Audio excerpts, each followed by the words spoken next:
অন্তর্বর্তীকালীন সরকারের কাছে বারবার উঠিয়েছি এবং আইসিটির চিফ প্রসিকিউশনকে যারা টিম আছে সেই টিমকে আমরা বারবার বলেছি আওয়ামী লীগ যেই অপরাধে দুষ্ট জাতীয় পার্টি এবং তার 14 দলীয় দোসররা প্রত্যেকে সেই অপরাধে দুষ্ট, শুধু মাত্রাগত পার্থক্য থাকতে পারে। আজকের এই গত 16 বছর ধরে যে আওয়ামী ফ্যাসিবাদ বাংলাদেশে কায়েম হয়েছিল তার প্রত্যেকটা অঙ্গ প্রত্যঙ্গের সাথে জাতীয় পার্টি এবং তার দোসররা জড়িত।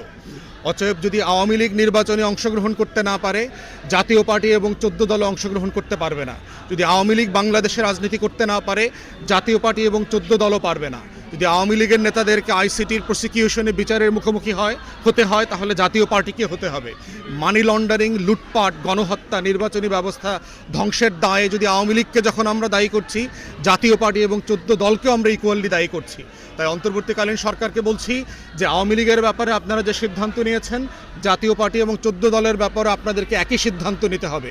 কারণ তারাও বাংলাদেশের গণতন্ত্রের শত্রু, তারা ফ্যাসিবাদের দোসর, তারা দিল্লির গোলাম এবং বাংলাদেশের আজাদির শত্রু।